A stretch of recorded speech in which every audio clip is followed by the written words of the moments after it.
Hey, Cicely. Hey, Mike. You're one of those game designers, right? Theoretically, yes. You've done some design Yes. in a game Uh-huh. that shipped. Yep. People bought it. A couple. A couple bought it, so that qualifies. Um, one problem is sometimes with designers and game developers is being able to see your design on your own without needing a developer to recompile and make a new version of the game. Indeed. And then you want to change something and you make a change and then you have to bother the developer again. And they're like, why did you change it? That's only 3 pixels changed. There's not many nice game developers, is there? There's not many nice developers. They're most assholes. They're most... Most of them are like, why did you change it? Install Visual Studio and do it your damn self. That's... You need to see your 3 pixels so bad. So one good thing about using a game engine and proper tools is that you can build an environment in which the designers can go in and make changes without requiring developers. Wow. And with the Sunburn gaming engine, you could go in and change textures on the model to the latest version, or you could go in and change the lighting of a level, or how some of the effects might work. All of this without needing the developer and without needing to know how to code. So I'm lying a little bit because you'll need to have a copy of Visual Studio installed so that you can run it. But once you're in it, you can hit the magic, I think it's F11. I think it's the magic F11 key. And then start replacing and moving around assets. Now then, after you do that, though, all the developers will yell at you for not checking it into source control, but that's a whole other issue.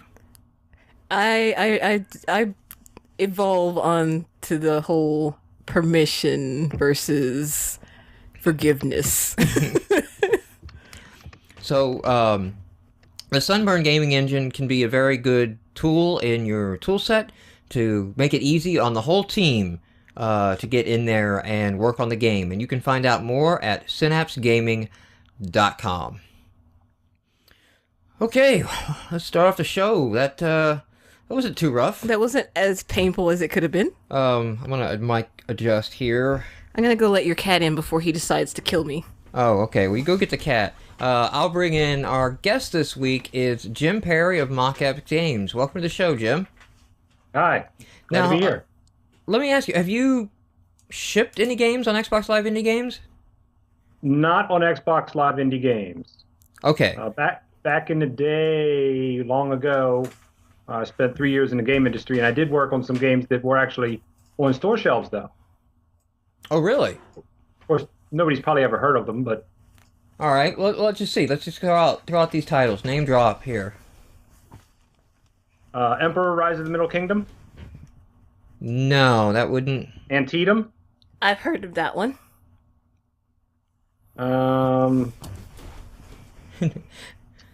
The chat is suggesting Deer Hunter. Oh, wow. That made a lot of money.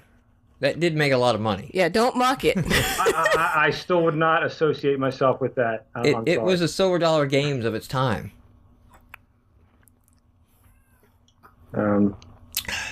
Klingerman owns Emperor.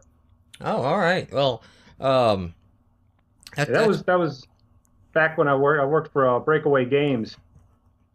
Probably about maybe 7-8 years ago. They were still relatively small at the time and they were more of a niche gamer.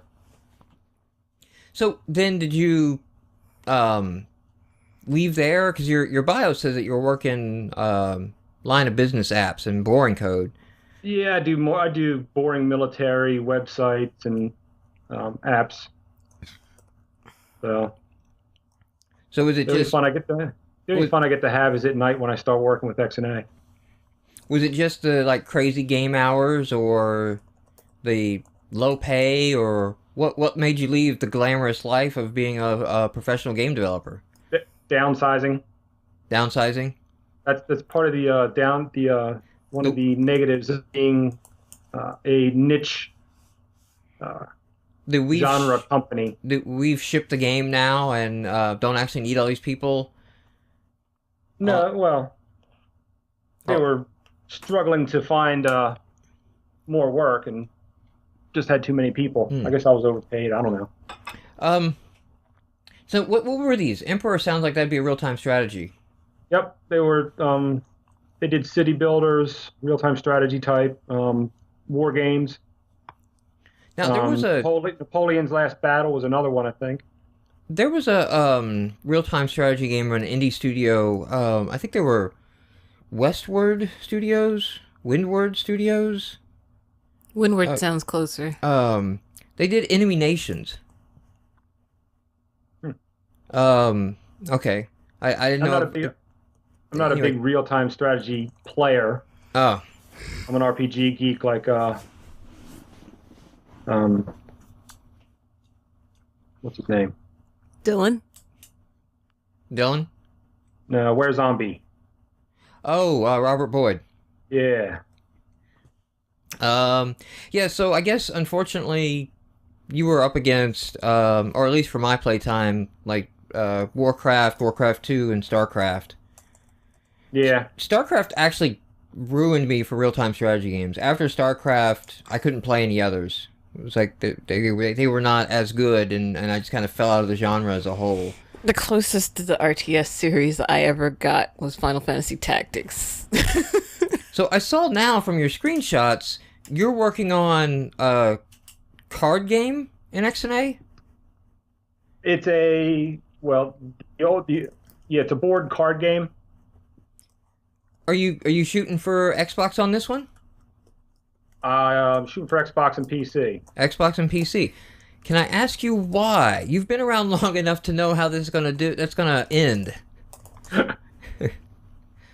You're gonna be like I was with Inca Blocks, and you're gonna be marking yourself against Kissy Poo as how well you're doing. Yeah, George and I can fight for next to last place. It's a no-brainer. Given the fact that the only thing I would have to replace would really be the network code, and I'll be using Lidgren for the PC, and the network code is pretty much there for Xbox. I mean, there's no reason not to. I mean, even if it only sells as much as Kissy Poo, I mean, it's only sells as much as Kissy Poo. It's a no-budget type of thing, so I mean, anything greater than 0 is just profit. So,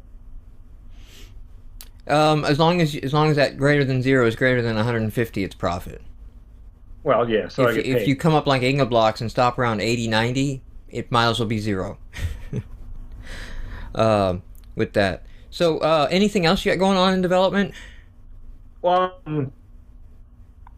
I am in the early stages of trying to get permission to do a conversion of a company's board game.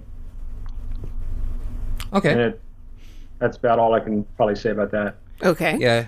Usually that would do a lot better than what I am working on right now, since I would be using Sunburn for it. Oh, okay, there we go. All right. Everybody drink.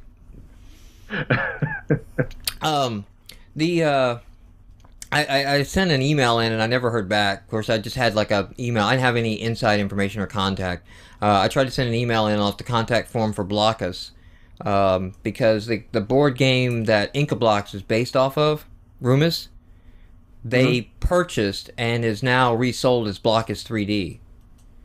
Oh, the board game Blockus? I've got that. Yeah, so if you go out, so Blockus is in 2D. If you go by the Blockus 3D game, that's Inca Blocks. That game was formerly called Rumus. Came out of, was it Russia somewhere? Was it a Russian game builder or something? It was like an educational game. it's usually Russian because they don't get any credit for anything. Yeah. We had no problem taking their board game, ripping it off, and because they have no problem with it. Yeah, it's feeling on both sides. I did not even realize that. Yeah. So it was based off another game. It doesn't make it any more successful. All right, I think I got pretty much, I was going to kind of like get all the small stuff out of the way before any rant started, because there wouldn't be any looping around. There wouldn't be coming back to it. Once it got going. But I'll just start off with the big one, because I talked about this on the podcast with Dylan a couple weeks ago when after Build, and there was a lot of rumors and misinformation and lack of information, and everything was going crazy.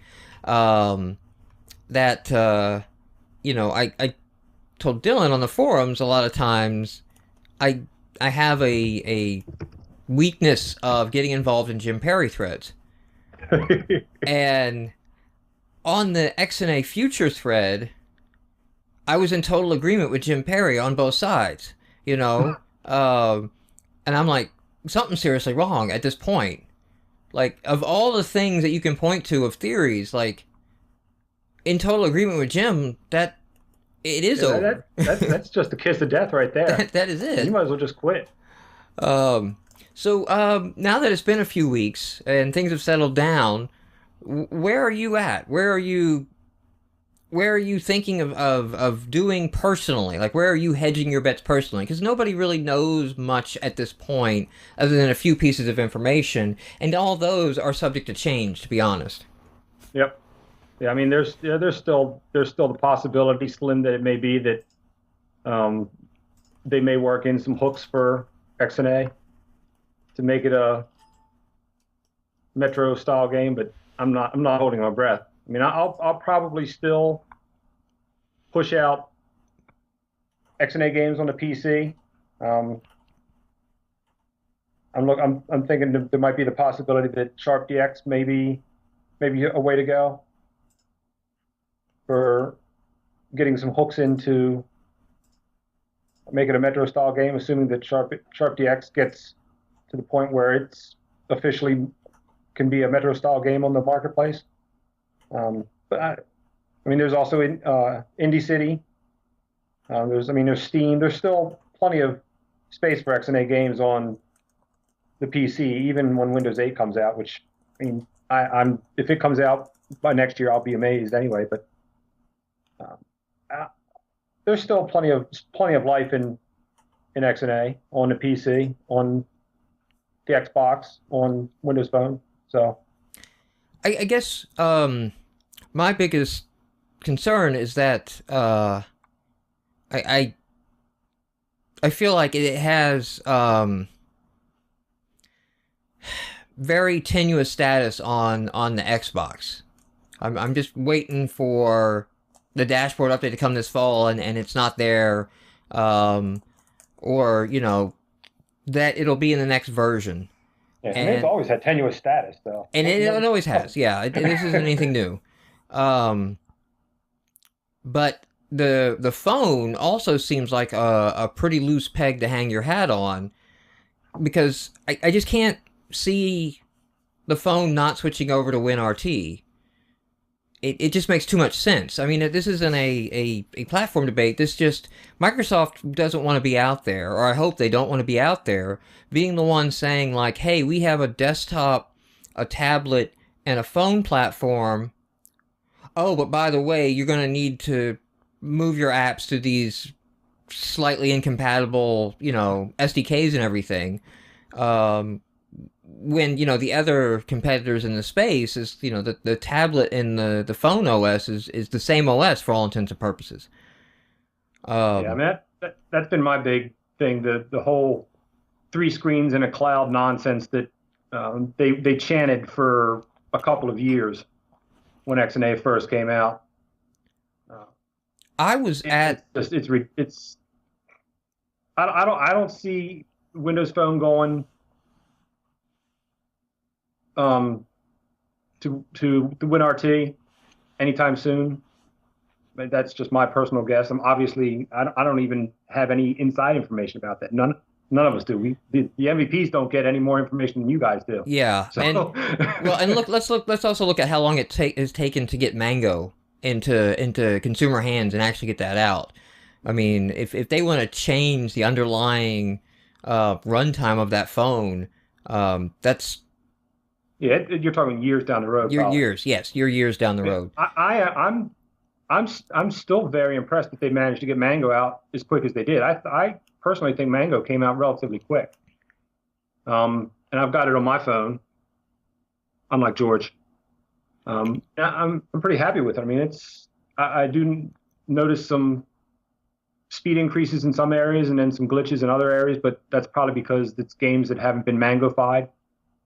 But overall, I'm pretty happy with it. I mean, it's got some nice features.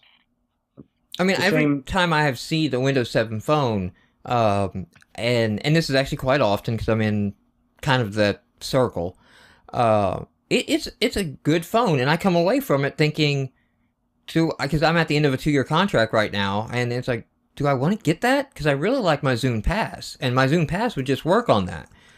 Yeah.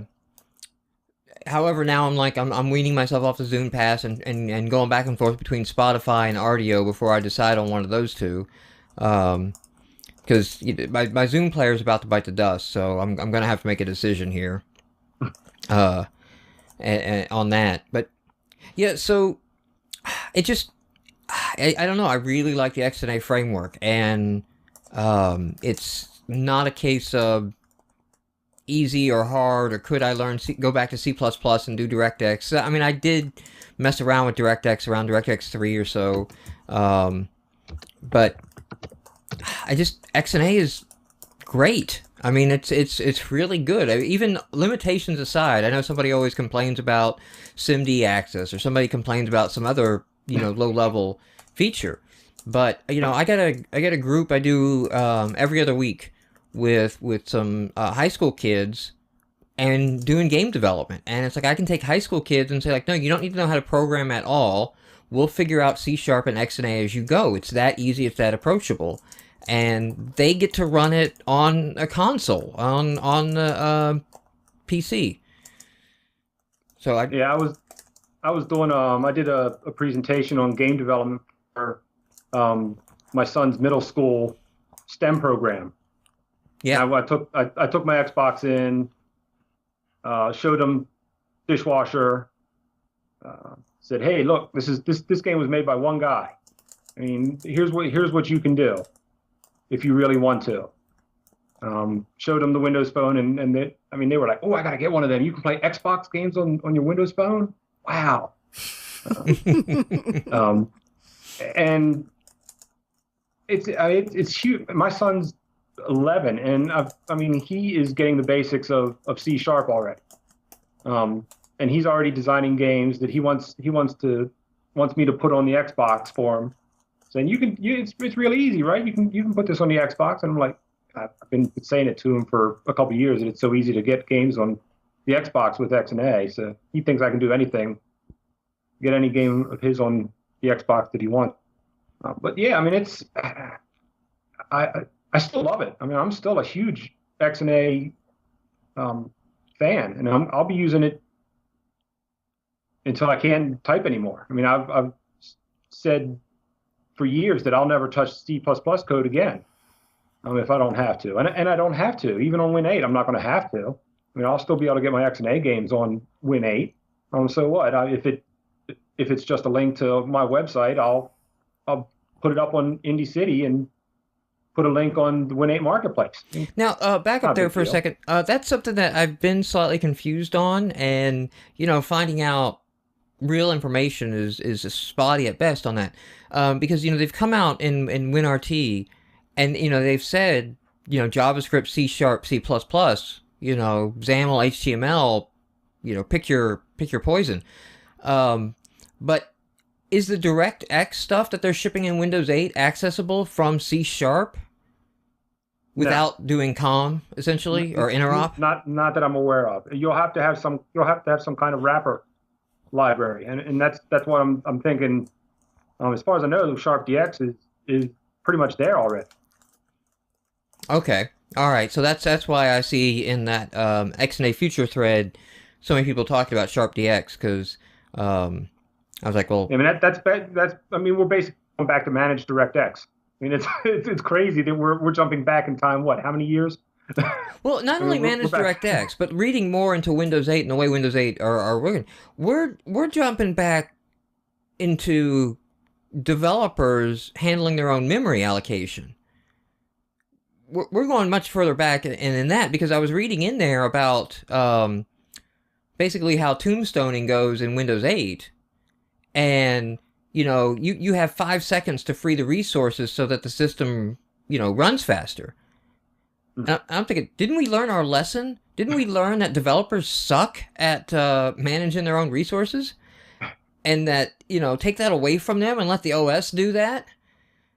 Yeah, that's crazy. I mean, why would they? I don't know. I didn't even realize that. I haven't really been following along with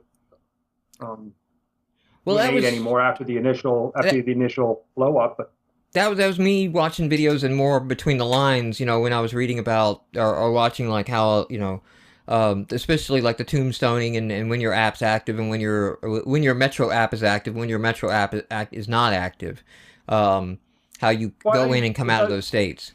It does make sense for tablets. I mean, with the limited resources that they're going to have. But I'm assuming that's not going to be the case on Win 8 on PCs, though. That would just be idiotic. It seems like it. But again, it's hard to know when you're watching those sessions, because that's really all you can do is go to those build sessions. And the problem about the build sessions are if you're trying to get any more information out of that session other than what the topic was, that speaker is not set up to answer that. Yep. They're all program managers or developers who are talking to you about their one little piece, and they haven't come up for air to take advantage of looking over the big system yet. I really feel bad for the poor guy that had to answer. I think it was Chris Williams asked the question, or I can't remember who asked the original question in that one session of, hey, I just watched your game session, where's XNA? Yeah, I think I saw Chris tweeting that during build. Yeah, and he's like, it's the bits aren't there, I think is what he said. The bits aren't there, and he just goes to the next question. But of course, like the entire room at that point becomes fixated on like, whoa, wait, back up a second, what do you mean? And he's dying on stage, and he's saying little things like, we're happy for you to use DirectX. Yeah. And I was like, oh man, you guys should have had a message together, because it came out even worse, because he was not prepared to answer that, and he probably has an answer in the back of his head, but he's not allowed to say it. Yep. And he's dying on stage now because the other thing, watching those videos, you're an MVP, so you do some public speaking. They need to send their guys, their managers, or the developers, or whoever is going to be putting on those sessions, they need to send them to some training on how to do a session. Because reading off of bullet points is not a session. I was like Sicily watching a football game. I was yelling at the screen. What are you doing? It depends on the speaker. I mean, there's been some of them. I mean, some of them are really good. Some of them are just horrible. So it's really up to the speaker. And I guess they're not all. The guys that have the knowledge don't necessarily have speaking skills, but they have the knowledge, so they're just going to throw them out there. But some of the ones that have speaking skills, some of the ones that have speaking skills, they try to go off with the little track, and I can tell that they're wrong. I am not supposed to be able to tell they're wrong. Well, and too, Microsoft, you have an entire division of your company called evangelists. And bring them in for like a week ahead of time. Because these guys, that's what they're paid to do for you. They're paid to go out and speak. And not all of them are great either. Yeah, they need to get the evangelists that do the speaking at the sessions around the country. They need to get them to do build and all those. So I'm not going to name names, but speaking with an evangelist, he revealed to me they're not allowed to talk about build yet as evangelists. That's not been okayed. And I actually told him, I said, you know what? How could they not talk about a public conference. Yeah, something that's already out there in public. But because before they would do mini PDCs, like PDC went off, and then they do little mini PDCs, and they come around to the cities, and because I've spoken at some of those too, where they're like, hey, can you represent this talk that was presented? And I'm like, yeah, sure, I'll come in and do that. And I was like, aren't you doing any mini builds? And he's like, we're not allowed to talk about build yet. And I said, you know what, I think they're doing you a favor, honestly, because anybody that goes out there and talks about anything from build right now gets kind of grilled, and you just want to wait until there's more information. Yeah. They had a conference at, not too far from where I live, and one of the guys on the App Hub forums, I think, went to it and said that they basically said the same thing that they said at Build. So, I mean, at least some of them might be talking about it, but maybe they either don't know or don't care. I don't know. Yeah. Well, and what really irritated me was, like thinking, I wasn't there, I wasn't at Build. But I was like, man, if I had paid, $2,000 plus another $1,000 in hotels or whatever, and I could have read your slides at home. Yeah, I like I said, I was yelling at the screen. It wouldn't have been good personal. Yeah, I haven't watched all the videos. I mean, I watched the keynotes and some of the game-related videos, and I was like, yeah, he showed some code. He said, here's the code, and then one or two sentences elaboration on the bullet points, and that was pretty much it. I'm like, okay. So I basically know nothing more than I knew before. I was watching quite a bit of video, and I actually stopped once I was able to install the developer build of Win8 and get that running. And I just kind of laughed to myself, because I think I let Cicely check it out, and I let my father check it out, and I just got confirmed what I was thinking of. Nobody wants this interface. What they have done, and I was like, you know what? This is Vista Part 2. I don't have to worry about this operating system. If this is what they ship, now they have plenty of time, and they may completely change everything. And they're part of this. I think too. I'm going to go into some speculation territory here. Not that ever happens on this podcast. Yeah. But, and I want to say I brought this up once before, because I remember Dylan talking about this with Dylan. Maybe we didn't do this on the show or not. But they had press there. They had Time magazine there. And I don't think that preview build was intended for developers only. I think that was a balloon test to the public of their interface and their design. Oh yeah, it was definitely a big PR thing, more so than for developers. I mean, I think that was obvious. Because, developers can't get questions answered, and, so it's kind of like, well, what are you doing then? If you're not ready to talk to developers about these nuts and bolt questions of the API, who is that for? And, so I don't know what my mom is offering to do. Are you off? I don't know if mom is offering to wrap or test Windows 8. I don't know. So, Granny Smurf is my mother in there. So, yeah, she's like 4 foot, 4.5 foot. Nothing. So, yeah. Now, the other one is my cousin. And he's Ohio Snowflake. And we're kind of wondering about the snowflake thing, because he was all set, and he was, graduated high school and was going to the military, and that didn't work out immediately. But snowflake usually isn't in the military, although I guess I understand that that's allowed now, that law has been repealed, and that's okay. We love you. Yep. Family love all around. Well, I have to say, I did finally get the Win8 build running up in a VM, since I don't have a spare machine to actually put it on.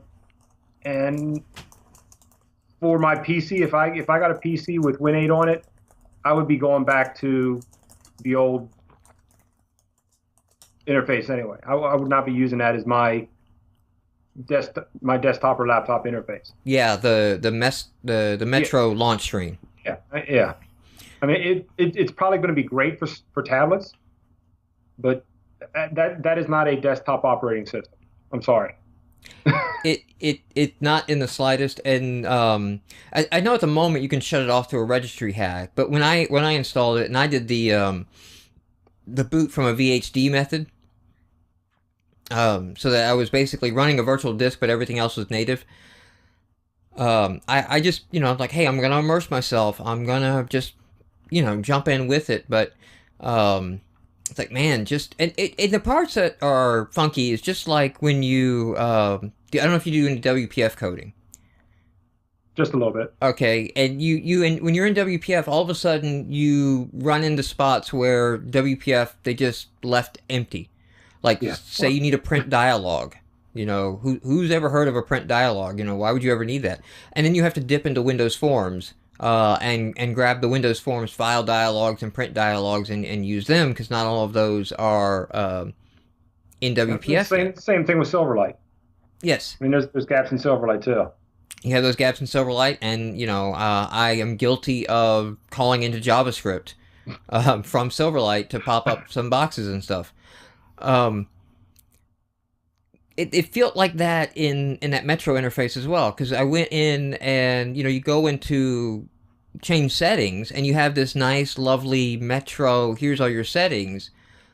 Oh, you need to change something on a network adapter? Hold on. Let me shut down Metro and let me launch an old school control panel. Yeah. Okay, are you done? All right, now I'm going to take you back in here. And I'm like... Well, yeah, I can see. I mean, we are talking pre-beta stuff here, so I can understand that not everything might have an interface for the low-level settings. But I can't even see doing some of that stuff in using a Metro interface. I mean, there's just so much there, and Metro is not built. The Metro interface is not built for really complex dialogues. I mean, I think anybody can say that. Yeah, it's definitely built for touch and a touch interface, and it's dumbed down the PC to that point. So that's kind of what I think that's the greatest thing for XNA at the moment, is this Metro thing. I think it's cool an idea. I do think it's cool an idea of where they're getting to. As someone who has used MFC, as someone who's used WPF, I know the pain of, because of the abstraction I've chosen, I can't do some native feature. I remember in the MFC days of not being able to put an icon in the task tray without dumping down to Win32, I'm going to have flashbacks now. Thanks for bringing that up.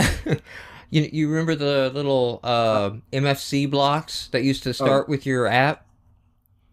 I found a shirt somebody did on the web that had those blocks, except the block said WTF, and I thought that was the most hilarious thing I've seen, and nobody got the joke. Oh yeah, that's 1.1% probably would. But that's also a reason that I think some of the fears are kind of justified and valid. I remember in the days of MFC, when ActiveX was coming on the scene, going and the community with Microsoft was, hey, is this the new hotness? Is this what you're replacing? Is this your new platform?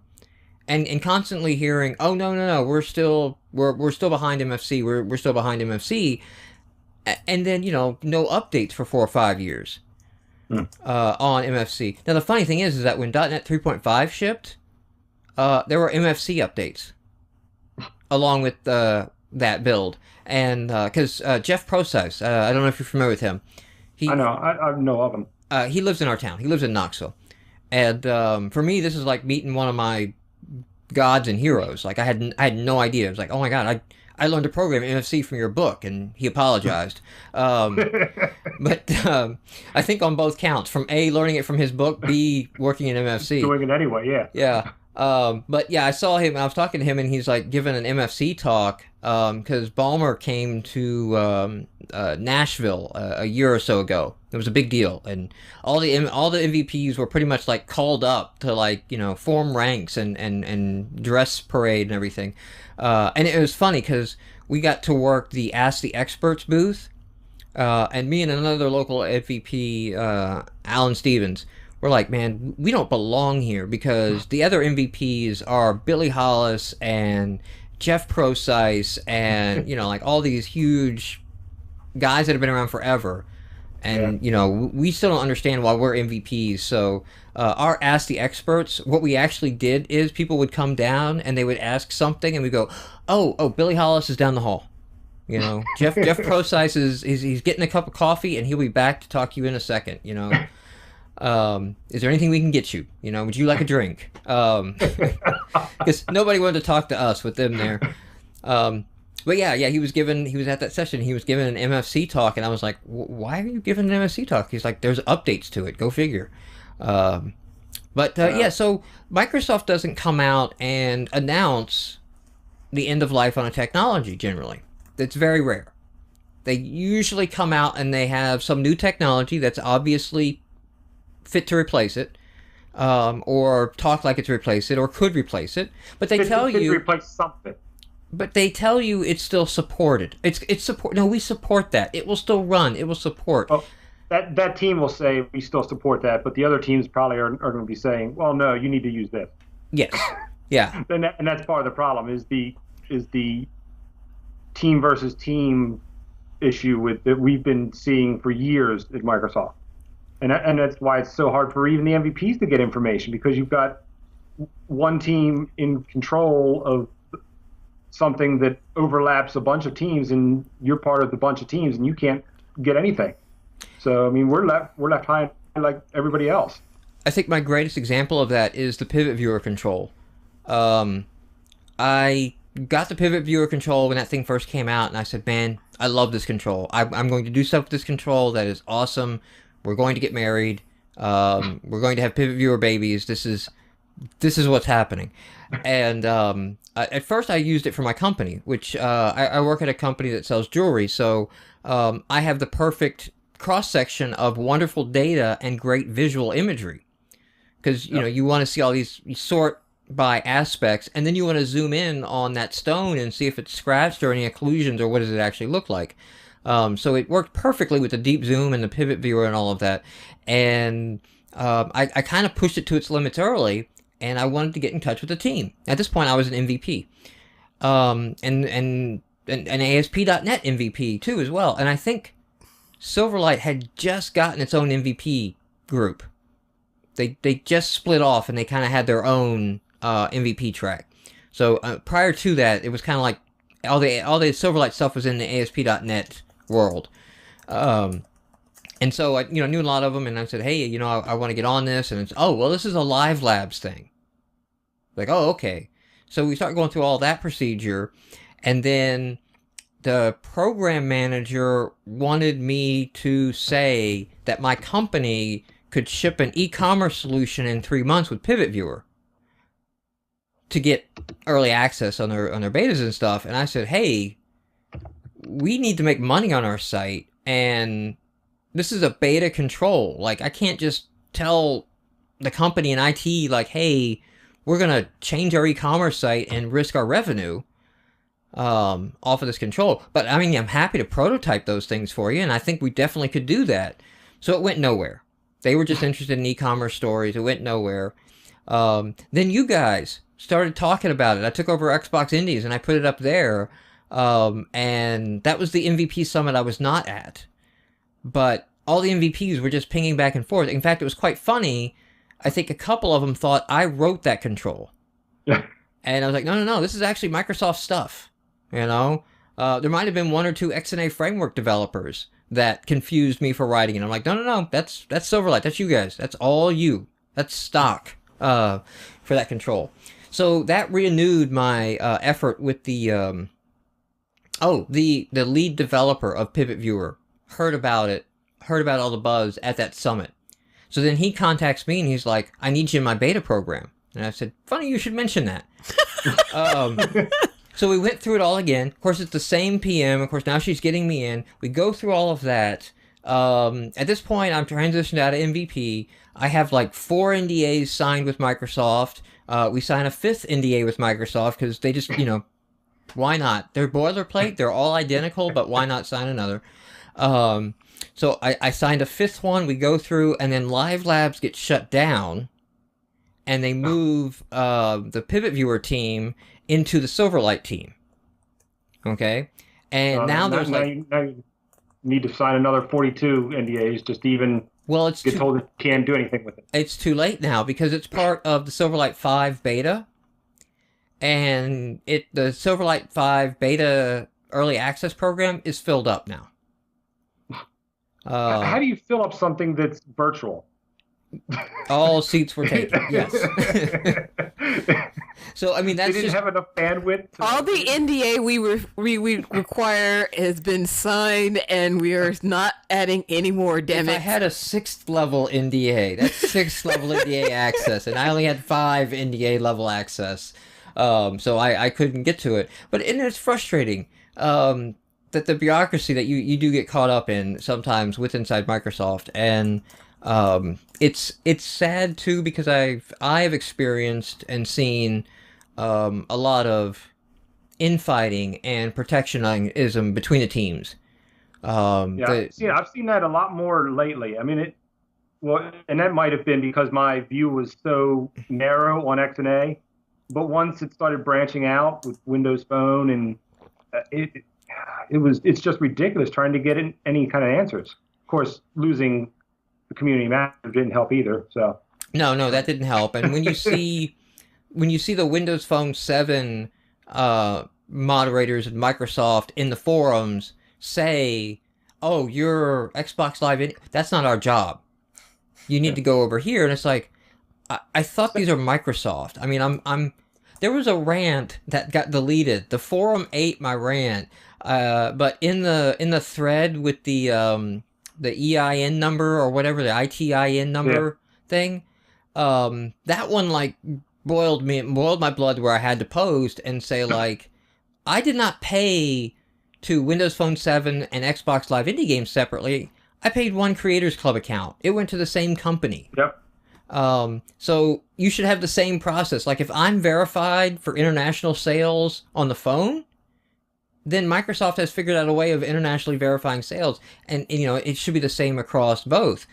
And yeah, that's completely obvious to us, but you've got the teams that say we don't want to share space with them. That's probably how it's going. I can see they're like little kids fighting over the sandbox.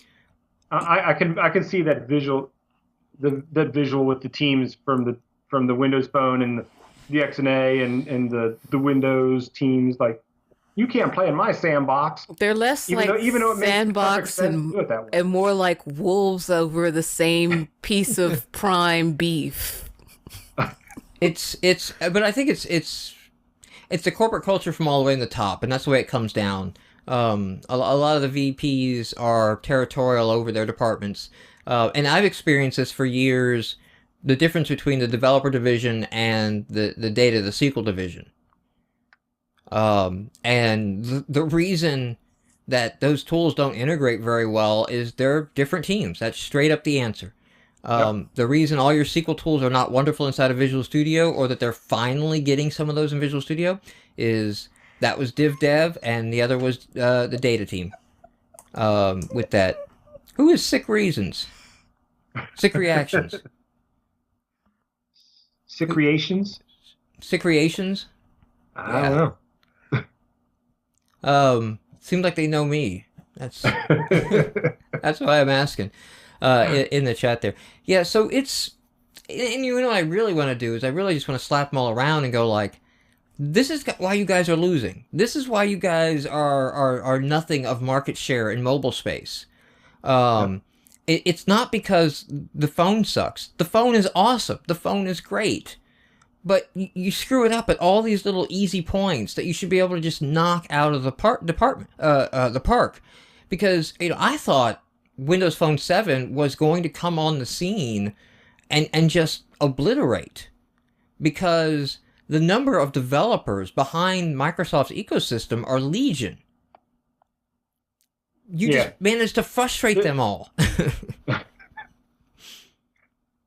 I mean, given the install base for Android and iPhone, I mean, it wasn't going to happen immediately or even within a couple of years. But I especially once they announced all the features in Mango, I said, well, yeah, now they got a shot.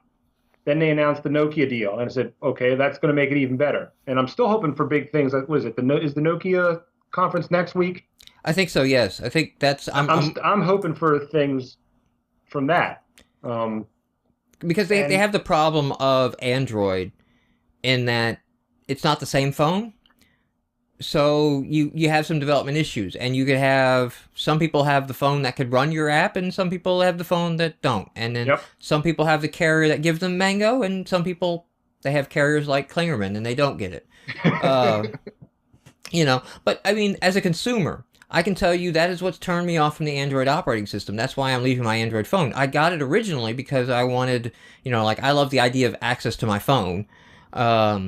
And all the code behind it and everything. And I'm no fan of Java, but I was like, that's okay. I can, I'll get behind it.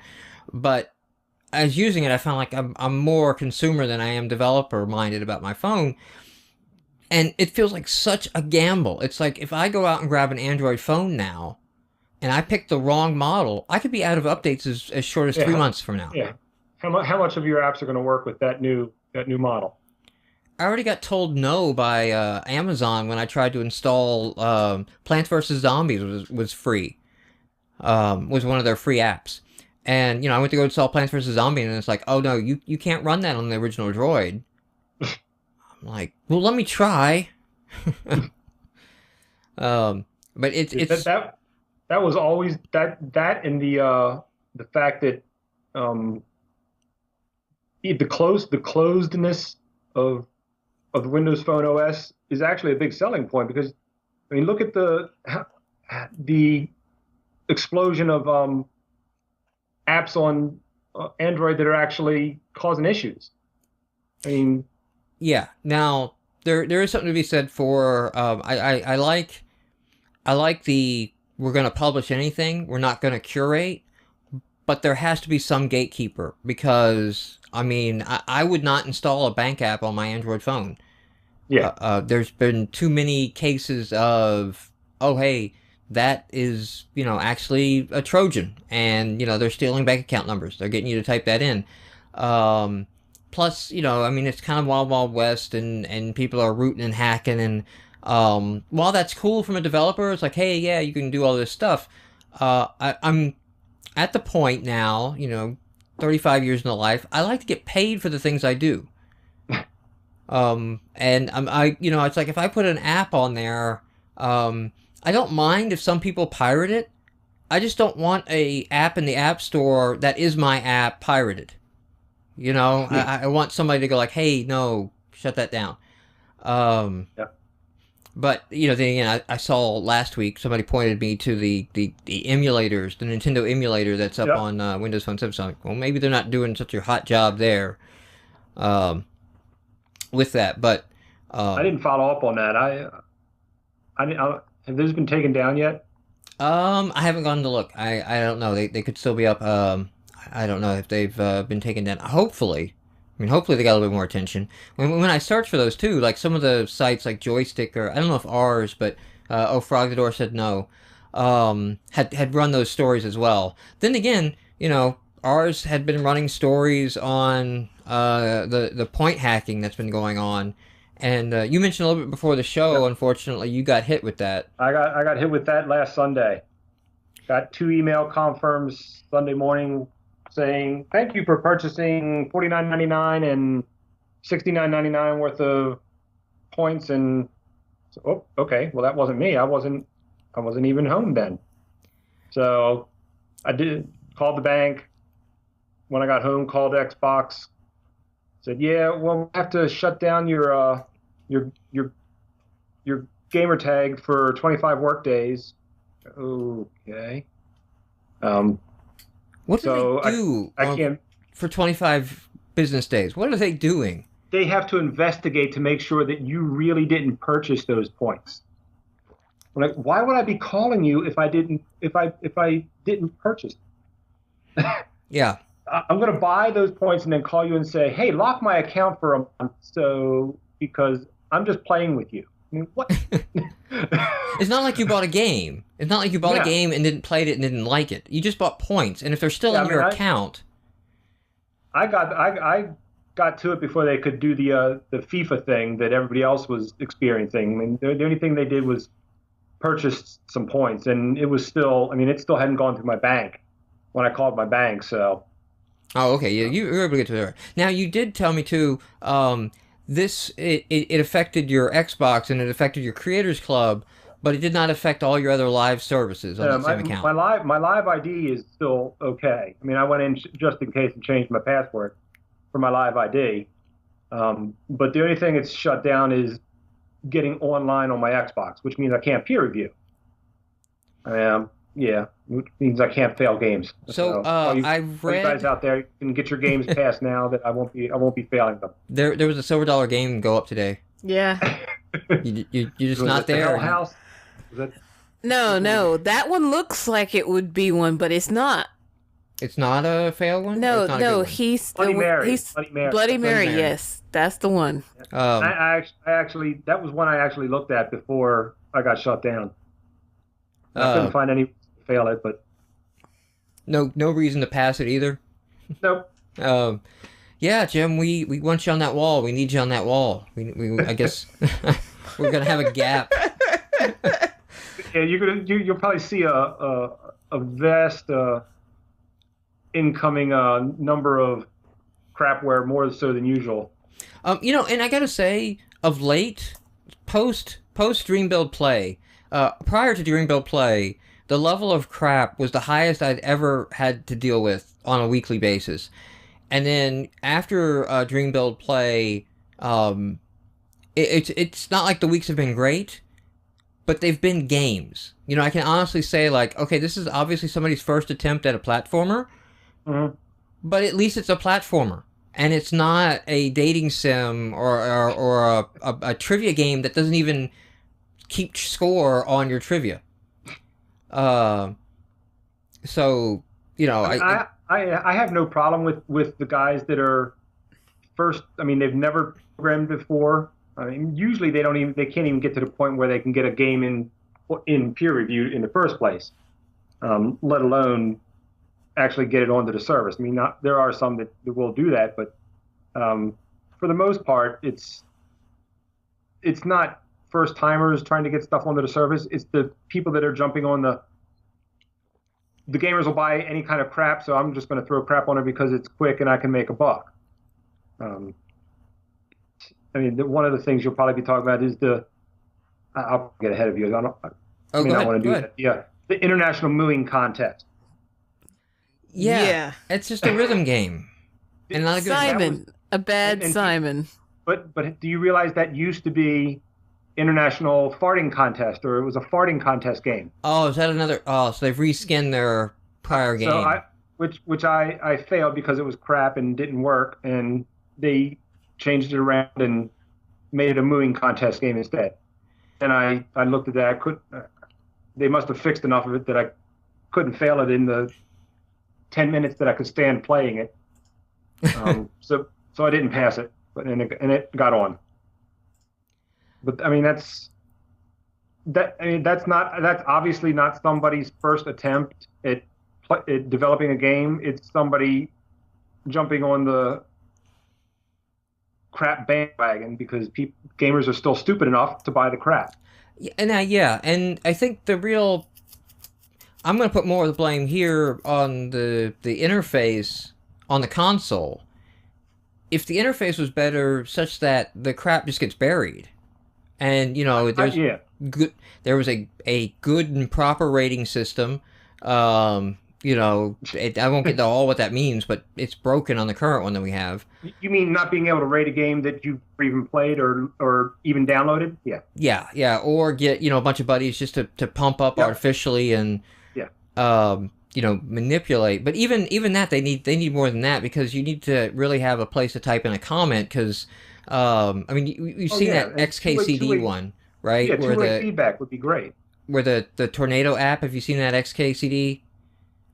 There's an XKCD comic, and it's reviewing a tornado warning app, and the comments are all like 5 stars, 5 stars, 5 stars, looks great, wonderful UI, no problems on my phone. And then there's a 1 star, did not warn me of a tornado. And it's like I like the in the marketplaces, in the mobile marketplaces, I like the short little text that goes along with, like, hey, I'm giving this a 5-star because I love strategy games, this is it, or I'm giving this 3 because this reason. And I read the reviews on Amazon the same way. It's just like I'm trying to understand, do I identify with you? Is whatever was an issue for you, is that an issue for me? And then also, do I see a bunch of comments with the same issue? Did a bunch of people say the combat was awful? Then it's like, okay, the combat's awful in this, and I can go on. But if somebody doesn't type any text, I don't care about your rating. There's no context for it. But they need more than that, and they need some good. They're kind of static lists, and we have the terror of the list because you live and die your sales based upon list position. But they just need some more dynamic, searching features. And I haven't seen any beta, so I don't know what's coming in the new dashboard update. Because this problem is not actually just with Xbox Live Indie games. There's enough arcade games now where that interface doesn't work. And it's not even just Xbox. I mean, it's the Windows Phone too. I mean, there was the what was the one of the free games that they released? Minesweeper. I played through that. For whatever reason, I played through it, got all the achievements but one, and it wouldn't unlock. So I'm looking and I'm trying to figure out how do I get some words to the developer to let them know that there's an issue with the game. The only thing I could do was put it in the rating, and never heard back. I mean, yeah, it was probably a free game that somebody was paid to whip up, and they probably don't even check. But yeah, I mean, so it's not just Xbox. I mean, there was no way to get information to notify the developer. The developer, you've got a bug, except for putting it in the ratings. I mean, how stupid is that? And then that's another thing too. I'd like to see. I would like to be able to, if I'm like, hey, I made a game with zombies in it. I dig that. Let me click on Ska Studios, and see the rest of the things that this developer has done.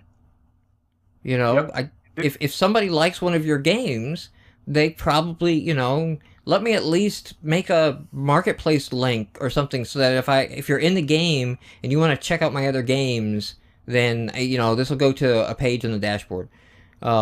It's funny because there's always the argument like, hey, they don't make much money on the Xbox Live Indie games. But at some point, that's self-fulfilling prophecy. It's like, well, if you just treat it awful and don't put anything in there and don't give any ability to, filter the things, filter the games and curate it a little bit better and make it a better experience, then it's going to do horrible. Yeah, I mean, did they ever stop to think that maybe the reason they're not making money is because people can't find the channel? Yeah. I mean, come on. I get occasional comments on our YouTube videos. Where can I find this? I can't find this on my console. Now, a couple of them have been like, sorry, you're not in one of the lucky countries. But, some of them have been like, oh, no, here it is. You go in here and you scroll up and you move over and find it that way. But, yeah. Is there a YouTube video that actually guides you through the process? Yeah, there should be. Well, we had one, like, for the controversial refresh when we were crammed under... the Avatar stuff, yeah. The Avatar stuff, and we kind of made one at that point, but I don't think we've updated since they moved it back, but I think we'll probably do one when the new dashboard comes out here in the next month or so, really. It should be pretty close at this point. Yeah, I think I saw a tweet by Major Nelson that they were still working on it. They were still working on some today, tweets, I believe, yeah. But this is generally the time of the year that there will be a dashboard refresh. Yeah, but is that going to be? Have they? I don't recall them saying that there's going to be new features in it. What? Well, did they announce any new we'll have features? more space for ads, and the tiles will be ads, and it'll be even more confusing to people who don't know. Yeah. And you can connect your cable box to the Xbox or something, and so this is funny. I was thinking this earlier because I really think that Microsoft is setting themselves up to fail on the next console, than to not carry the power they have this generation into the next one, because they seem to be doing everything. This isn't even distant history. This is recent history. They are repeating PS2 to PS3. Really, you could, the next commercial for the Xbox could say it does everything.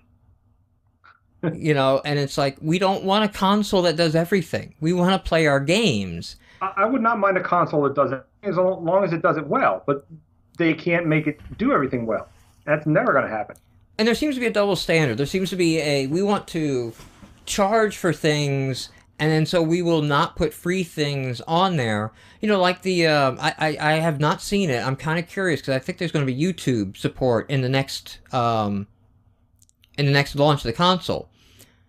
But they've been very locked down on the video that gets on the console. Even in the Zune independent list has been like 2 shows that work out special deals. You know, I tried to get in touch with people for GameMarx. I'm like, hey, can I get my stuff linked in here on the free videos? Like, I don't care if it's buried.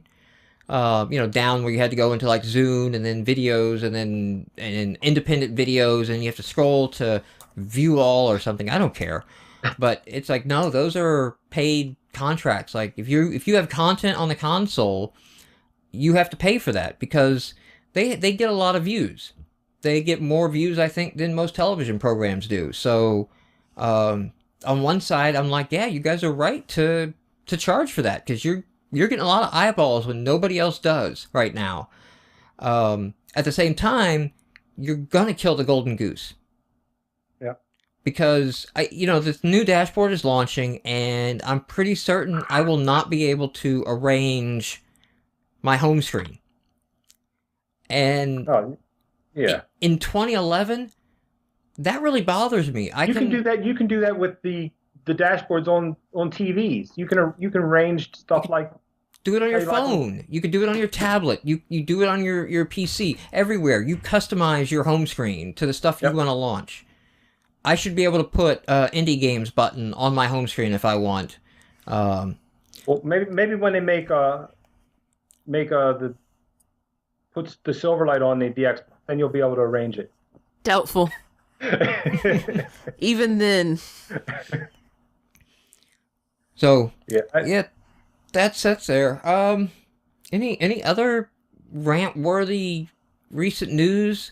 Like I said, I've been out this week. Work's been hell.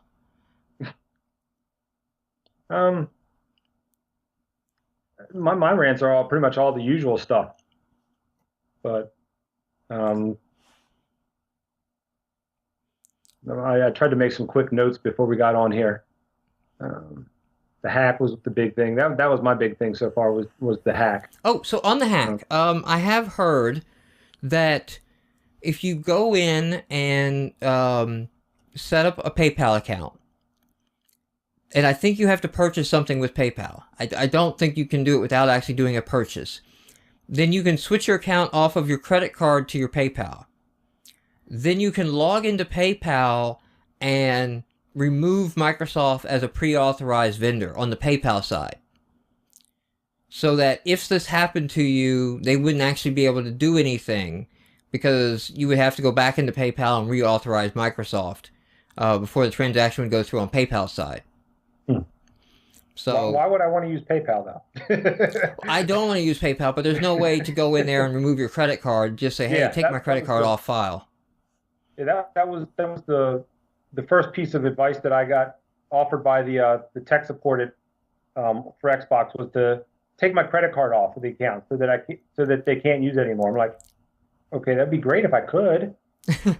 Is there a feature we don't know about? I went through and I could not find a way to take a credit card off. I mean, you could modify it. If you have more than one on there, you can take one off, but you cannot take more than you cannot have zero cards. The sole credit, I guess that makes sense, but well, what you could do is you could get Klingerman to add you to his family account, and then you would have to go to Klingerman and ask for permission anytime you want points. Because that's what Cicely has to do now. Points, probably. Cicely has to ask now for her allowance. Because when we joined our accounts under the family plan, she's no longer able to buy points. You can't delegate that ability. That's only the primary can buy anything. Ooh, that makes me wonder if I was to report mine hacked, would that... It would likely kill off my ability to add points as well. Well, not to add points, but to even log in anymore. Would you be locked out as well? I don't know, but it would not affect me very much. All right. Well, I think now's a good time. Let's jump into the new releases for the week. Woo-hoo. The new releases this week run the 14th through the 20th. And the first one I have up, we did video of, and it is Flag Hunt. I don't know if you got to play this or not, Jim. This is a... I tried to review it. Oh, okay. I did actually go in and review it. I don't think I passed it. I don't think I failed it. It's a checkers variant. I was kind of hoping when I launched it up, it was going to be some closer to a war strategy game. It's a checkerboard of military units, but there doesn't seem to be any rock paper scissors logic. A tank takes out a jet takes out a tank, equally the same. Like, there's no chance of, if you send a tank in to take a jet square out, that the tank may actually lose because tanks can't shoot down jets. It's more like chess, because some of the units have different movements. But yeah, I mean, it's all based on who attacks who. Whoever the attacker is wins, I think. The movements are chess, but the movements seem to be how far it could move. Yeah. So they either could move, and they always had to move in a diagonal checkers-like pattern. Well, that's where I was going with the checkers. The jets could move forward. Yeah. Well, no, they could jump the one in front of them. So if you look at that as like zigzagging, I guess. I'll look at it as forward. My metaphor holds. It's a blend. It's a checkers chess blend. Yeah, yeah. I was hoping it was going to be like the old. What's the old PC game that is getting a new release? Can't remember the name of it. It came up not too long ago in the forums, I think. So I played Conflict on the NES. That was a type of a strategy game, but I mean, it wasn't on a board though. So it was the game. It was the game where you have creatures as your pieces. Oh, combat chess. It was something like combat chess. And what was it? But they had a little. It began with an A. Oh, I think. There's a game out there where you had pieces, and actually when you didn't directly capture them, you actually went into a mini game where the two pieces fought it out. Oh, and you controlled the mini game? No, I hadn't played something like that. Yeah, because somebody in chat picked me up. Come on. Yeah, save me out. We'll mention it if it. But I was thinking it would be more like that. There would be a little bit more strategy in the way the pieces captured each other, but I didn't see it. Archon? Yeah, Archon, that's it. Ah, there you go. There you go. Chat saved us. So yeah, go chat. Corpus. Yay. All right. Our next one. It's a good game, but it's not great. Our next one up is Smart Bomb. This has the unholiest control screen systems I have ever played. To put it lightly. And we've played some bad control schemes. I guarantee you, playing Xbox Live indie games, you've come across some bad control schemes. I don't know what they thought this was going to be or why they thought that would be a great way to control that. So what it is it's dual stick. You move with the left, but with the right, you don't aim. You move a set of crosshairs. And you're always shooting towards the crosshairs. The crosshairs are static. They don't change in relation to your ship. So it's almost like trying to move two ships at once. And it is frustrating as all get out. And I think the trial is kind of ghetto too. Because you like, oh, in the second level, you're just kind of flying over creatures. You're not actually having to dodge. Yeah, so the trial, you beat the first wave, and then the second, third, and fourth wave, to get to the end of the game, is view mode only. So you have your ship, but you can't actually attack anything. You just watch the next level play for a few seconds. That could have been better. Nice. He was at least thinking and experimenting of a way to give a trial, but it does suffer from the if you only have 90 seconds of gameplay in your trial, you make me think that you only have 8 minutes total gameplay, and that's why you've limited to 90 seconds in your trial. Get past the peer review. Yep. Yeah, to get to the peer review for that. So we didn't do video on this one. Otherwise, I think if they just went back and just said, you know what, just dual stick shooter controls and release it as another dual stick shooter, it would be interesting. Something you might pick up and play. If you found yourself playing, it wouldn't be bad. You wouldn't seek it out, but it wouldn't be bad. Our next one up. Oh, go ahead. I would probably pass this just based on the first screenshot. There's a typo in the text. Mothership Shields. They couldn't spell shields right, so why am I going to think the game's any good? And, I try not to peek for GameMarx before we've issued a podcast, a verdict on it, but I wonder if I was to go into the peer review thread, if that wouldn't have been called out, if somebody wouldn't have mentioned to them. I would be willing to bet that control issues tend to come up in the peer review. Well, not just the control issues, but the spelling issue. And the "I'll fix it in an update" reply came back. I would be willing to bet that nobody but me would have even brought that up. So our next one here is ARP Halloween Edition. What did that stand for? Avatar Run Panic, or it's the one where you run on top of the train, and it wasn't great the first time I played it, and it's not good when they've just really changed the textures. That's all they've done to this. It still has the weird. You need to hit the right color button to jump the right color barrel, but you can just walk around it anyway.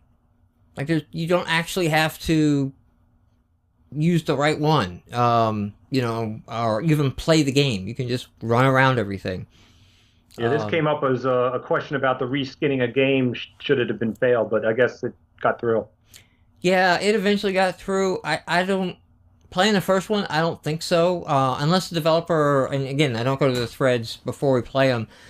Unless there was something later in the game. I'm actually quite a stickler on that rule. I think I am more strict on that rule than others have been. Because I'm on record as having said Decimation X3 wasn't enough of an improvement. And I have been corrected on that many, many times. I don't regret saying it, but yeah, it has been painful because I have said that. That there was a bunch of people who just jumped out and pointed at me all the differences that I didn't think were significant enough. But no, I wouldn't think that the differences in this one are significant enough to... Definitely not to warrant a repurchase. I think they were just trying to get in on the Halloween thing, but maybe we'll luck out and Microsoft will put us in the ad rotation. Our next one up is Avatar Punch. We did video of this one. This has the makings of a potentially decent game. I think we looked at on the video though of this one on the developer. Is this one that we pulled up the developer's box art game and they had a lot of Avatar games that were all... I think so. Yes, we did. It's the wacky waving inflatable arms Avatar developer. Oh God. Yeah. This the same guy? Yeah. It's the same guy. But it was a little bit more decent. He's got more of a game here, but then it kind of became obvious of why it was cut short as to what it could have been. But I think this is the one... Go ahead. I think this is the one that actually ran into... there was a question in the peer review about...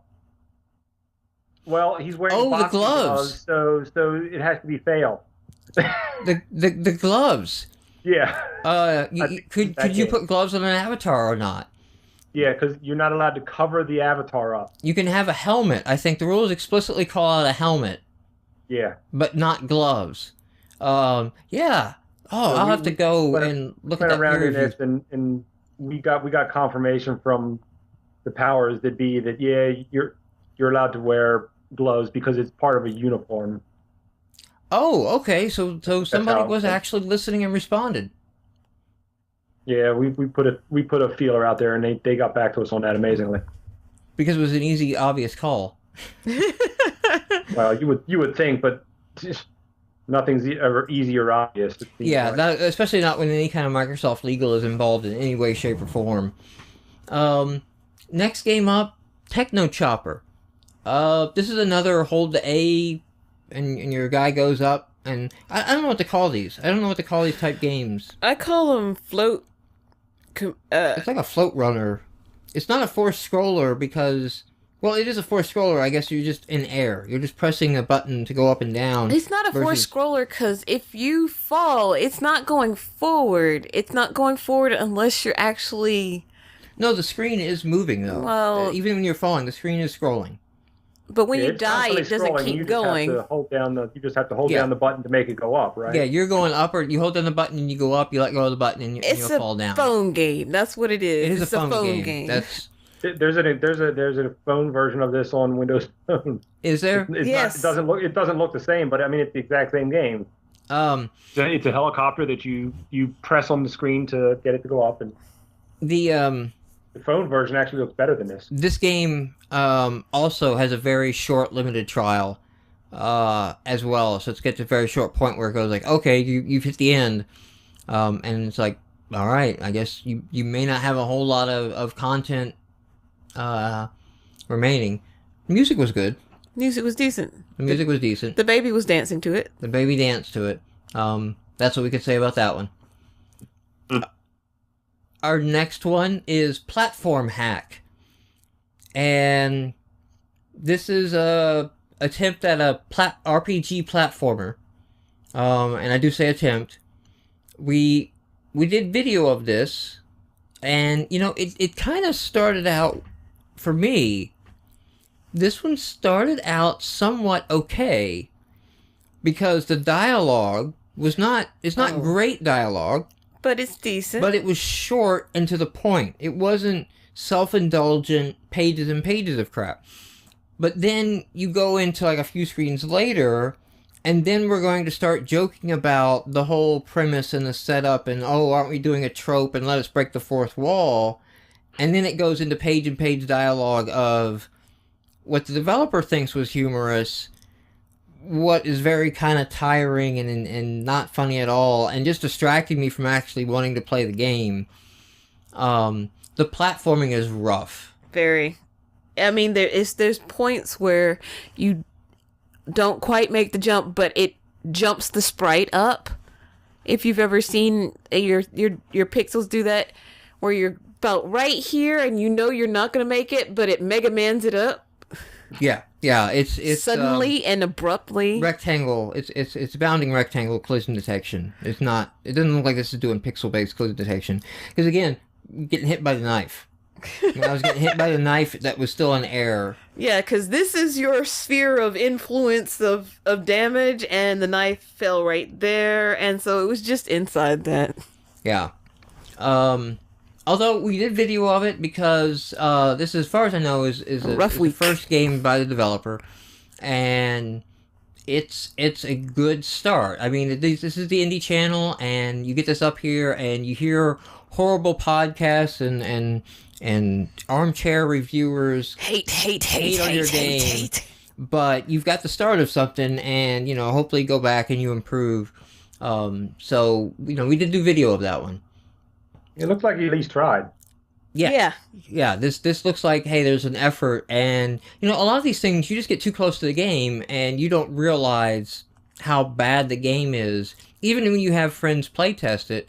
Because you just hear what you want to hear, and you got to ship that title and get hit with those 4% conversion rate sometime, to go, okay, I need to re-listen to everything.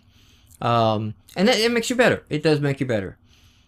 Next game up, we have, I hope I don't ever see this developer again, Remote Viewer. This, as far as I could tell, is a crappy pretend to be psychic game where you guess the next card that's going to be flipped over. Mm-hmm.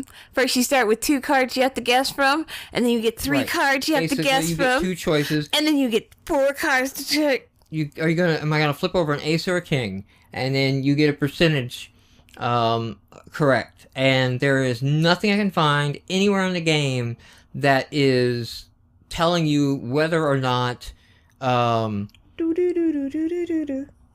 know what the next card is. Like, oh wait, if you see this blink, that means, you know, like you're decoding or there's some puzzle involved. I wish we could fail not a game. International Mooing Contest. We mentioned this a little bit ago, but this is a bad Simon. Yeah, this is a bad Simon Says, a bad rhythm game that it's attempting to make itself look like a rock band. No, so this is the one that I never thought that there was a standard order for the buttons to come in. Until like if you're going to list the buttons in a row. If you're going to list the buttons in a row, there's a standard order that the buttons all go in all games. I never noticed that until I played this game and realized these buttons are out of order. You know, like the first button was not green. It was like X or something, you know? Yeah, it was like X, green... And like the second button... red, yellow, and I'm just like, what? Yeah, so it was like X, it was like to red, so it wasn't like going around the D-pad, it was like crossing it or going around the button wheel. It was going from one side to the other. And I never noticed like that was a convention until somebody like throws you into this game and you realize you broke the convention. This is wrong. This is all wrong. And you know what? Full disclosure, we did the same thing in Inkablocks. Mm-hmm. We reversed the movement in the camera sticks. We made the camera stick the left stick and the movement stick the right stick. And every first-person shooter could not play the game. They're like, this is wrong. This is wrong. That would make me want to throw the controller to screen. We had a developer that shared as much, or I mean a reviewer that basically shared as much. Next one up is Hell's House, and this is rocking the full motion video, the FMV QuickTime events. So you watch a little video of a crappy amateur 80s-ish. Yeah, 80s level crappy amateur horror movie. And not even in a good way, just bad.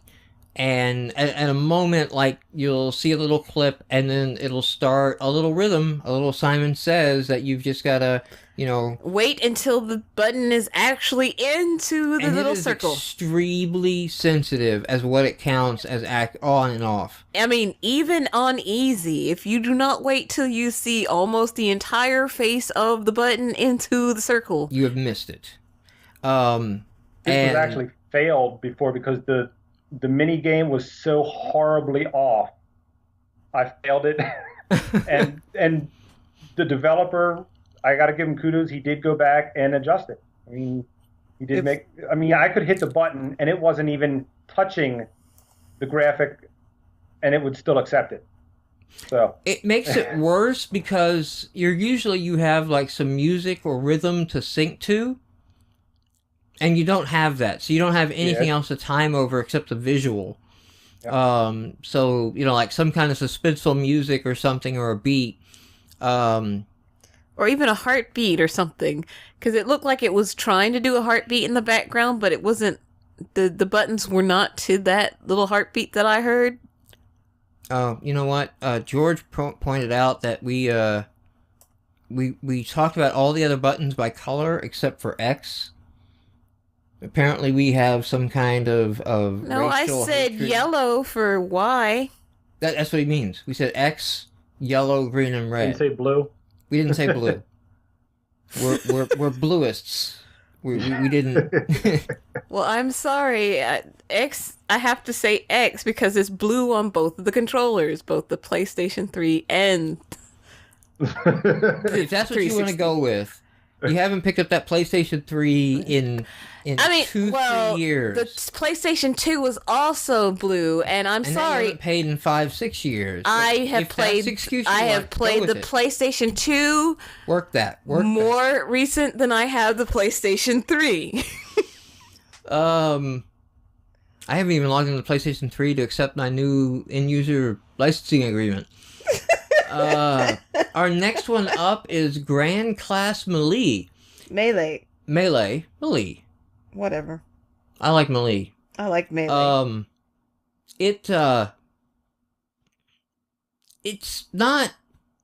Okay, well, it's not good. It's an nice idea, and if the combat between the units were better, it's a 4-way combat game. And, if the combat... I don't even know how to describe to improve it. It wasn't, I don't have a specific recommendation of, what you need to do to this. It just was not interesting. Yeah, I reviewed it, and it was one that I passed on. I couldn't fail it. I mean, it looked like they tried. It does, but it just doesn't... There's nothing wrong with the graphics. Reason about the combat system. It just needed time and play test, and... some different ideas thrown at it, and we'll try this combat mechanic, or, when you do a game like this, go and find the other games of the genre and play them.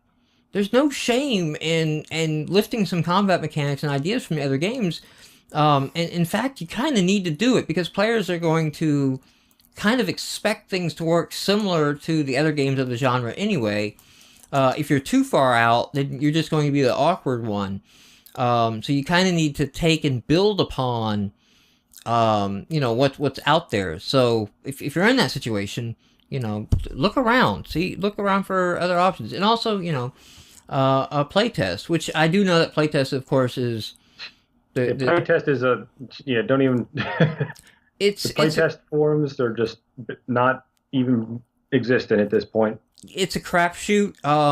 It does help if you're community involved. If you have some rep. Yeah, if you have some rep and you put a game out there, you're going to get some playtest. But, I mean, if you're just putting your first game out there, it's hit or miss whether or not you're going to get somebody out there. I mean, you're going to have to get out there and pimp your game to try to get somebody to playtest. And when you do in playtest and you are kind of just getting started, have some gameplay video attached to that. Let somebody click on a gameplay video so they can quickly decide if they want to playtest that or not. Because there are people who do look through it. I mean, I do have to give them credit. They did try to make an actual interesting game. I mean, it's got potential. It just needs some tweaking. We did video on this next one. This is Avatar Panic, and I cannot for the life of me think of what this game reminds me of. But you have balls bouncing that you cannot get hit by. Your avatar is walking at the bottom of the screen, so you got to avoid the bouncing balls. But then you shoot a little dart with a tail on the end of it, and that pops the balloon into two smaller balloons, kind of asteroid style, and then you keep doing that until you've cleared the level of all the balloons. And it's actually co-op multiplayer. So that's kind of interesting. Oh, Bubble Brothers, Buster Brothers. Yeah, that came up in the review thread. I think that somebody thought it reminded them of something. Buster Brothers, yeah. I mean, this seems like something that I would have walked up to on arcade machines and played. Yeah. Okay. Elements is saying that is TurboGrafx-16 in arcade.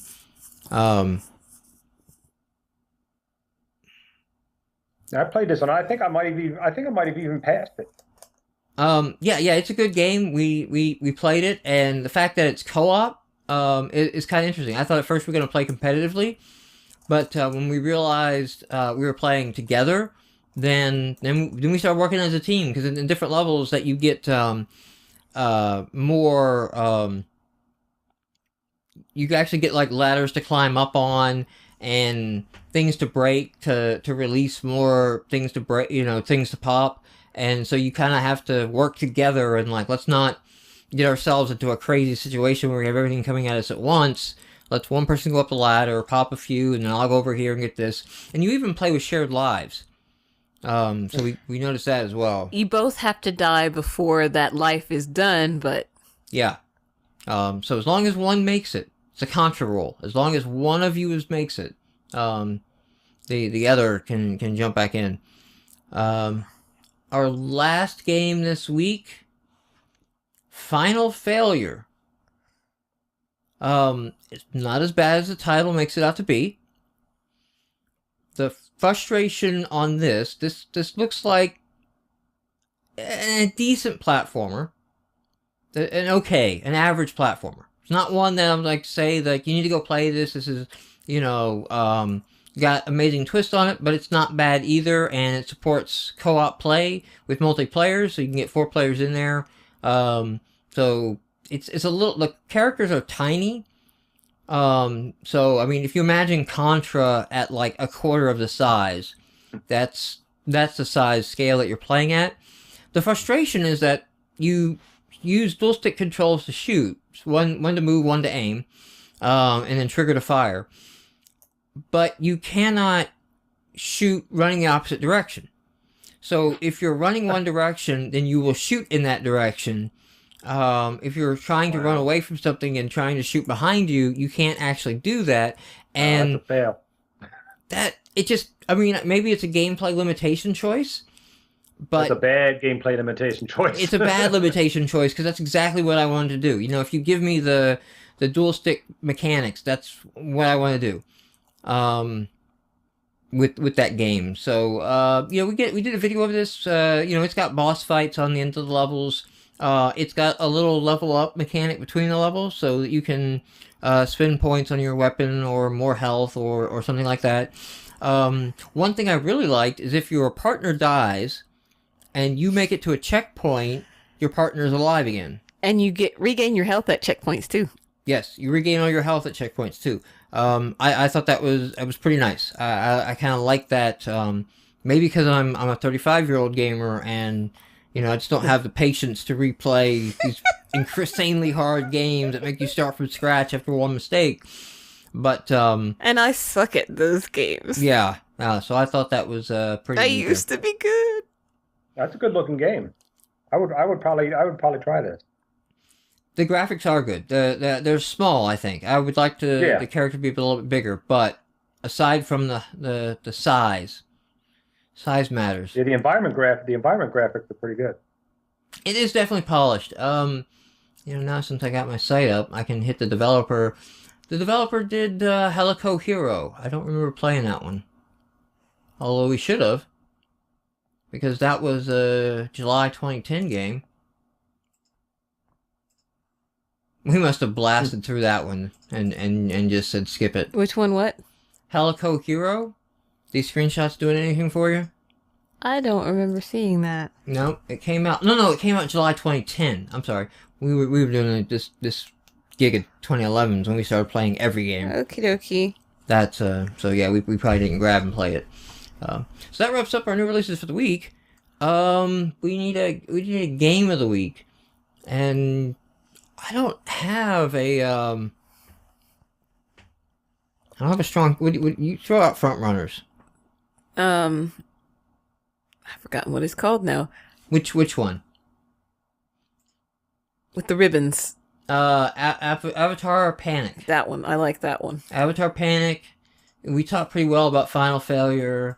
I did not talk well about Platform Hack even on the video. I didn't talk that great about. Yeah. I think that's the. It really comes down to Final Failure and Avatar Panic, and I think Panic had the polish. They had the gameplay polish to get down. And you know what? I mean, that's Milkstone Studios. Which I've seen them on a couple other games. They have to have Milkstone Studios SL. They have to have more than one account by this point, don't they? No? I think they might, because I think I see them in on the forums with a number after their name. They also did Avatar Farm. which is the Farmville avatar. And I think, Cicely, did you review that one, or did you just play a lot of it? I played a bit of it. Did you buy it? Nope. I'm surprised you didn't. Mommy finger. Yeah, so my, yes. So they have SL and then SL with periods. That's where we get. Yeah, so they did Raventhorn. Well, that one had asthma. They did Avatar Ninja Infamous. That was pretty good. Infinity Danger was not bad. Zombie Football Carnage. Yeah, so Milestone Studios. Yes, congratulations.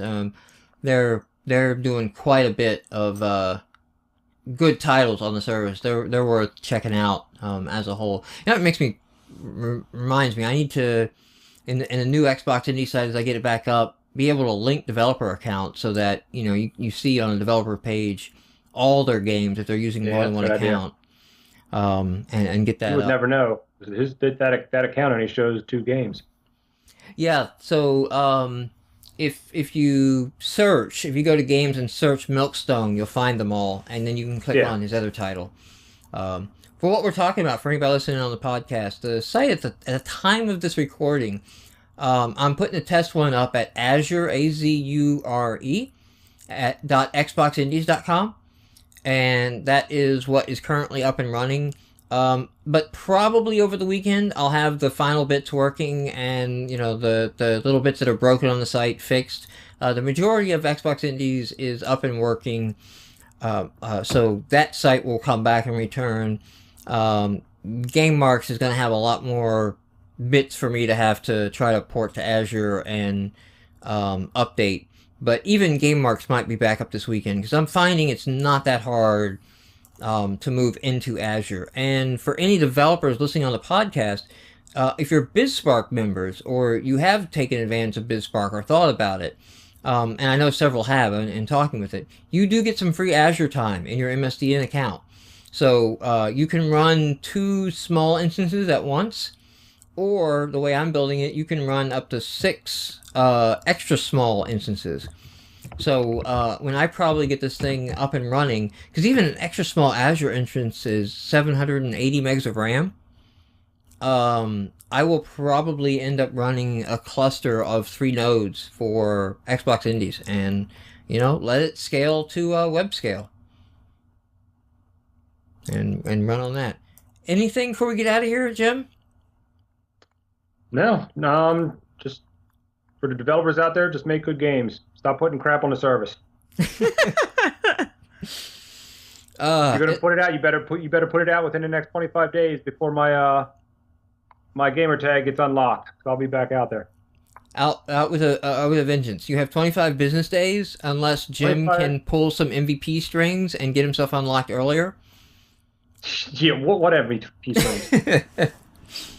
Well, I'm not buying another account either. I don't need to yet.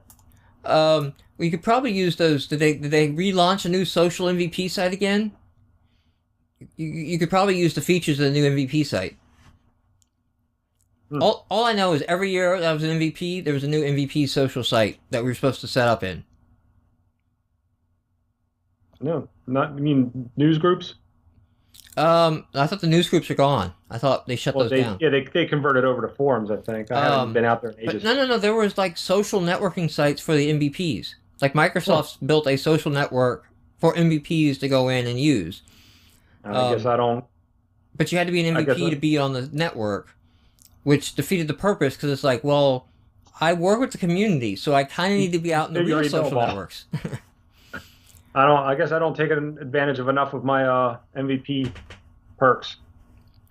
So, looking down the chat, XNA MVPs don't hang out with the other MVPs. No, I know that, because when they were releasing the Windows Phone 7, I couldn't get Coolness, Chad Carter. I couldn't get him to talk, what was going on in his sessions. And I mean, because they tell us like, hey, you're not supposed to talk about this yet. But it's like, yeah, whatever. We're going to talk about the other MVPs. That's what we're here for. But you guys, man, I don't know what they do to you. They take you back there. They beat you. They lock you up. It's like no, there's no discussion. We're not talking about anything, even with other MVPs. And he's like, I can't talk about what I've seen. And I said, oh, okay, well then I saw Scott Guthrie come in and show me XNA running on the Windows Phone 7. And he was like, you saw that? I didn't think they were showing anybody that. I thought we saw the secret stuff. And I'm like, no, that's what we saw. And we saw 3 screens in a cloud. And then somebody in the room said, this is awesome. How will I run XNA on my Zune? And they said, we're not going to support the legacy products. And then the room turned into, did you just call my Zune HD that I bought 6 months ago legacy? That was a big very thing. Poor choice of words by Mr. Scott Guthrie at that moment. The first 5 minutes of all the MVP sessions are, don't talk about anything you're going to see here.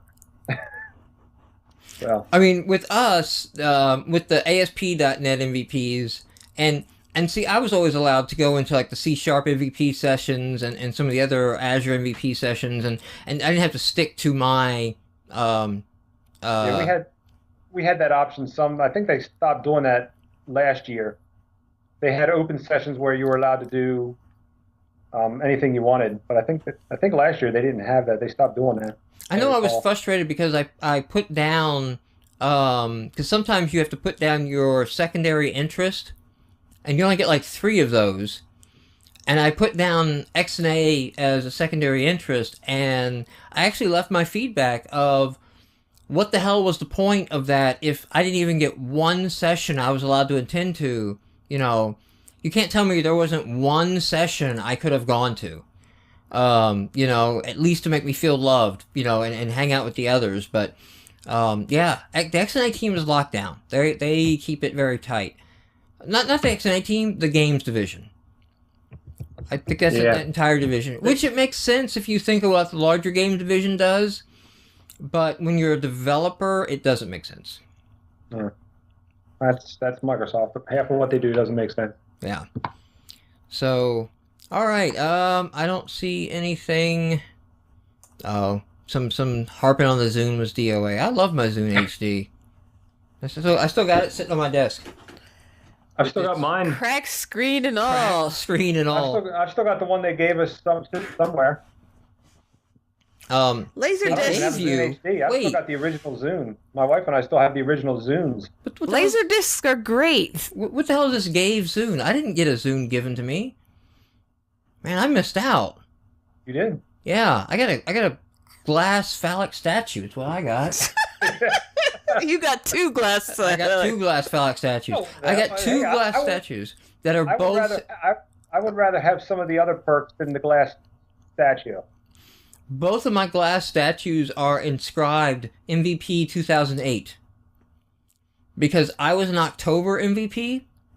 So we used to mark the start of the new year, and then they changed it to mark it on the calendar year so that the January MVP started the new year, and then I just became a 2008 MVP a second time.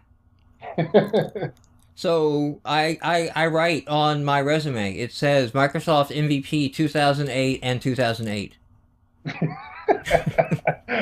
That's not going to make you look good, though. it usually gets a question. You know, usually like, did you mean to type 2009 here? Like, no. It's actually for 2008. They just made 2008 run 2 years. Hopefully anybody you show your resume to is going to be smart enough to ask that question, not just assume it's a typo. Cause I've been so lazy, I haven't even looked for other employment. It's sad. I probably should, but you get nice, comfy, warm, cozy, consistent paycheck. You know the evils that you have to deal with. You know how the system works, and yeah. You know where the knives in the back are going to come from. Exactly. Yeah, you know? I'm hard into the interviewing process right now because the company I work for does all government and military contracts, and it's drying up. So yes, I might actually I don't even think I have a suit that fits me anymore. So if I go on any in-person interviews, I think I'm going to have to buy a new suit. Oh, wow. Yeah, I know a lot of friends similar because of Knoxville is right next to Oak Ridge, the Oak Ridge National Labs, which pretty much live and die by government contract. There's nothing but government contracts in Oak Ridge. So there's a lot of developers. A lot of developers doing SharePoint for the government. That, you know, it's like, hey, budget is not a popular thing at the moment, so if it can be cut, it likely will be cut. I'm having to do some SharePoint stuff right now, and it's I just want to slip my wrists. I wish Dylan was on the podcast because that's what he does. SharePoint. Day in, day out. I could be a masochist to like share development. That's just... He used to be a real developer. I mean, he used to work with me and we did real code. But all right, I think we're just rambling and everything. So close it down. Yeah, I'm gonna shut down. I want to thank everybody for watching the show and listening to the audio podcast. And